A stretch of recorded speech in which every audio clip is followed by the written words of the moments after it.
Hey, what's going on, guys? You remember that one time the Kingdom of Alterac almost led to the complete destruction of humanity in the Second War?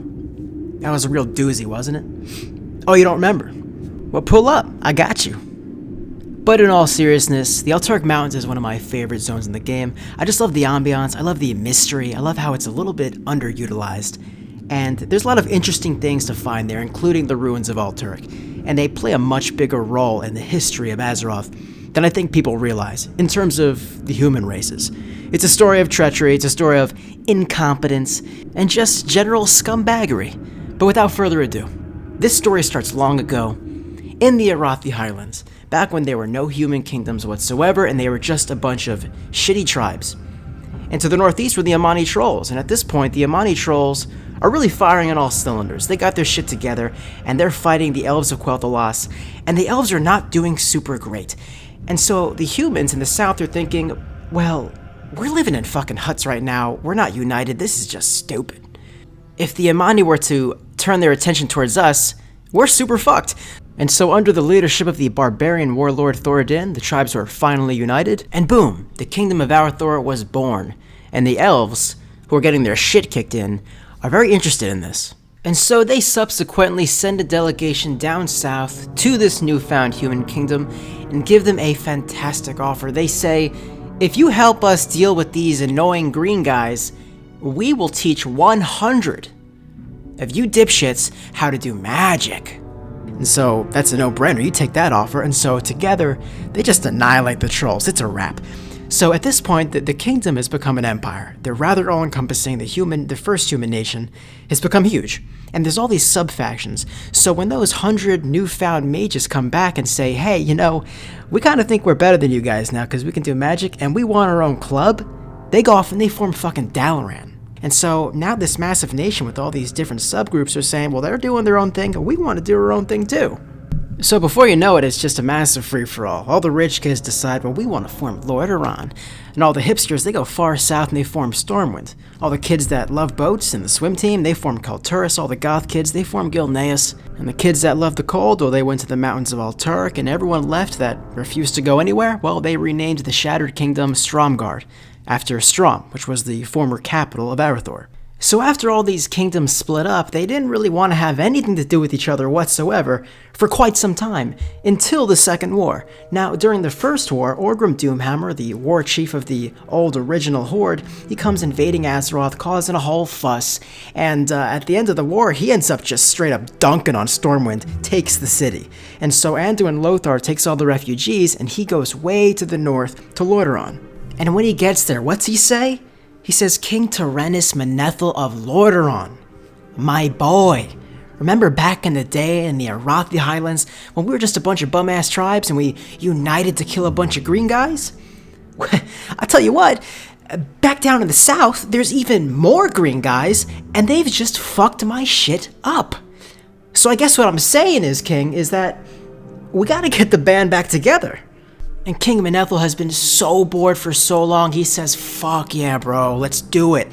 And together they call the Council of Seven Nations, and these 7 nations are comprised of all the split-off kingdoms of the former empire of Arathor. So what's the obvious goal of this council? Well, to form an official alliance, and everyone is on board except for 2 of the kingdoms. The first one being the Kingdom of Gilneas, led by Gen Greymane. And he's just not convinced the orcs are really a threat. He says, listen, the orcs, they're all the way in the south. Like, what are they gonna march all the way up here to the north? Yeah, again, that's exactly what they're gonna do, you fucking idiot. And so because of peer pressure, the good kind, they get him to join the alliance anyway. But the other guy, King Aiden Paranold of the Ltoric Mountains, he's not convinced that they're not a threat, quite the opposite. He thinks that their power is so insurmountable that they have no chance to even defeat them. And so upon hearing this, the rest of the kings say, okay, you bitch. What is your plan then? What, are we just gonna cry in a corner and hope for the best? I'm not sure that's gonna pay dividends.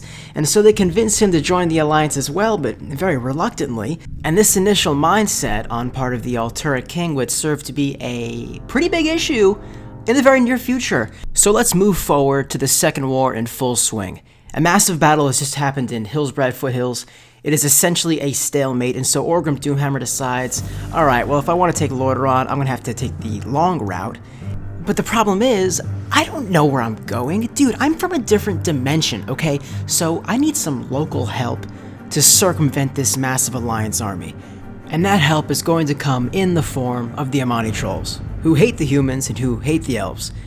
Though the elves are not really part of the Alliance at this point, they kind of have a token presence. But anyway, the incentive is there for the Trolls to join the Horde. However, their leader Zol Jin is currently locked up in Durnhold Keep.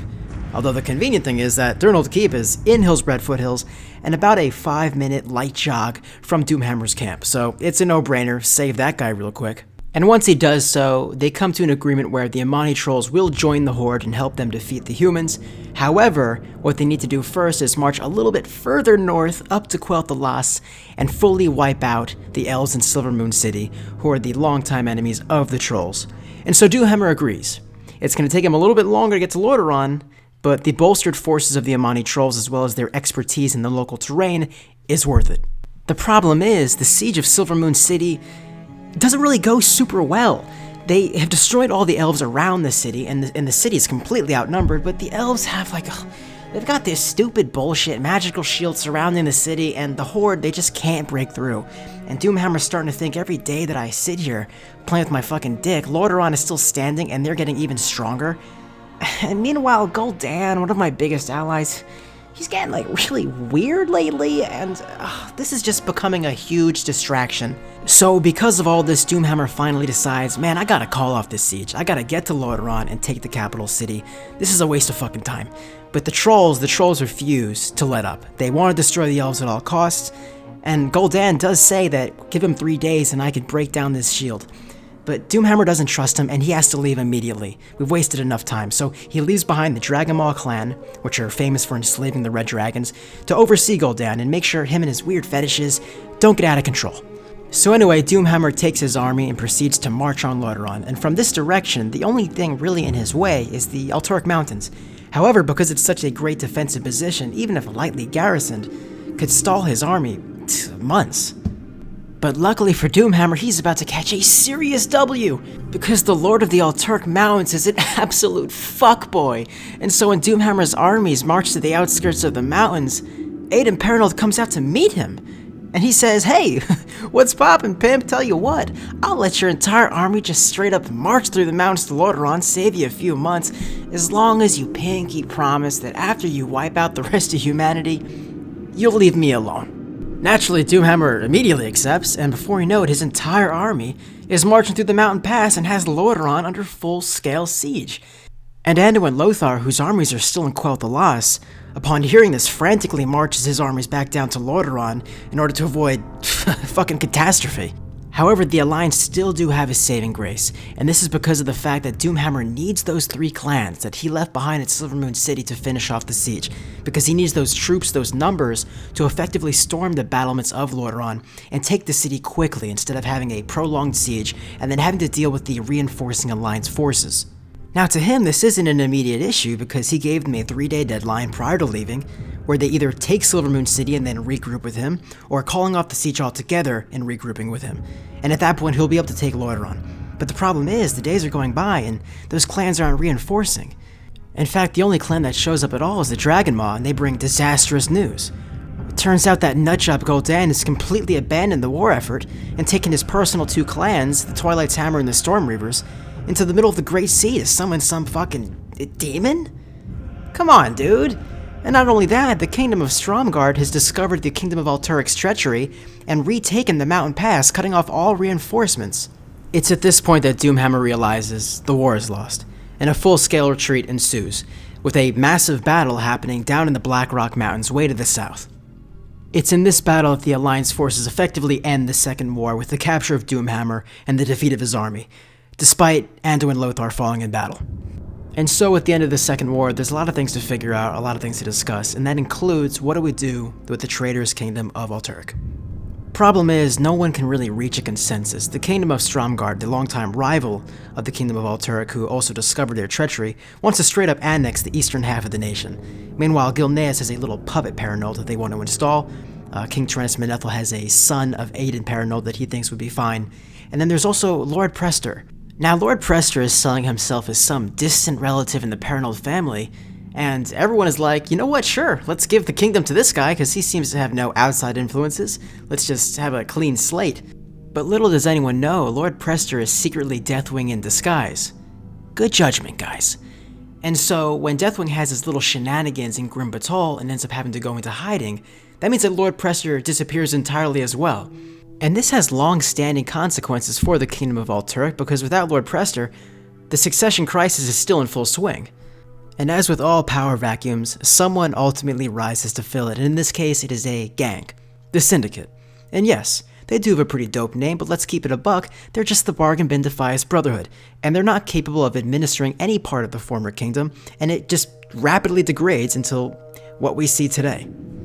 And so guys, that's basically the story of both the rise and the fall of the Kingdom of Alterac, and how they almost condemned the entirety of the human race on Azeroth to, at best, a lifetime of servitude, but most likely extinction. So yeah, close one, right? But anyway guys, that's about a wrap for the video. I hope you enjoyed it. If you liked the video, leave a like. If you like the content, please subscribe. That'd be sick. And for my humble following of subscribers, appreciate y'all. Just want to give you a channel update. I am not unaware that it's been a while since my last video. And that's the bad news, but the good news is, the reason that I haven't been making videos has paid off, and I am now in a situation which is much more conducive to making content. I've always wanted to treat this channel seriously, but from a time commitment standpoint, it wasn't really possible, but now it is, and I'm pretty hyped about it. So yeah, so look forward to more videos in the future, and I will see y'all soon. Peace.